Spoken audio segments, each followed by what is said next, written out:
working in design and working with custom furniture for so long, I definitely knew when I found my architect and I found my builder, they were the right ones for me.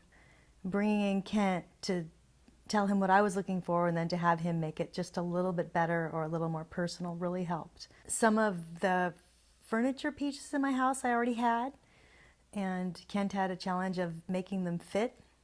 I knew where everything was going to go before they'd even torn down my other house, so there were a lot of little inches and half inches that he had to fit in. There's a French iron back in my kitchen over my fireplace. It's a 100-pound piece of iron, and there's no holes or screws or nails to it, and it's just solid. And I had purchased a pair of old doors that I wanted on my wine closet, and Kent, my architect, once again made it fit, and they refurbished them, and they were able to get old glass in them.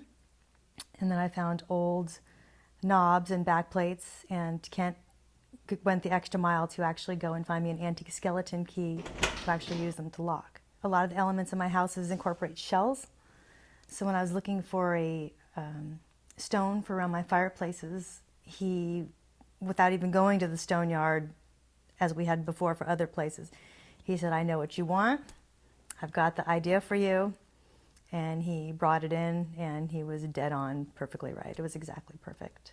Doing all the batten board in my entry and in my master bathroom, that was very challenging, figuring out how the mirrors go in and how you don't get short areas and long areas. It definitely was a lot of fine-tuned math that I wouldn't have had the patience with.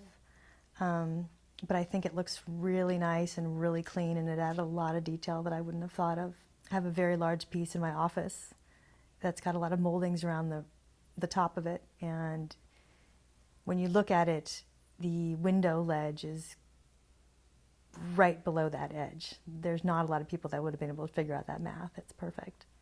In fact, it's so perfect that it will probably live here for the rest of its life. My boys are here a lot with their friends. They have their own little space upstairs that's got all their games and whatnot, and it's got a big sofa up there for them, and then they can have their privacy. And luckily it's a nice solid house and we don't hear them so much. There's an armoire that fits a television up in my son's room, and Kent had to adjust the wall to fit it just so and not make it look like an afterthought. I hope my house has a very comfortable feel to it, meaning I think you can go, and we have many times gone in every single room and sat down with people and not worried about anything. I know I have kids, I have pets.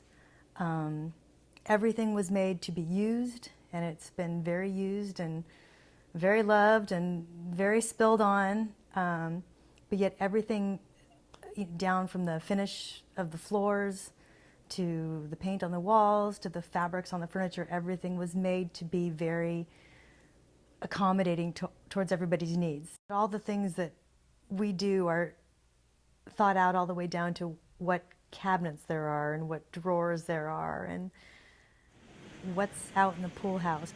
We did end up changing the pool and putting in the layers for the walls, and pushing it back. It gave us a lot more space in the outdoor area. So when I think of it, does it feel like home? Yes, I had a part in every single aspect of it. It absolutely feels like my home, and there were no regrets on any of the choices that went in it. They were all very well thought out. There's not a single arbitrarily placed item in the house. Everything is exactly where it should be and where we knew it would go before it was there.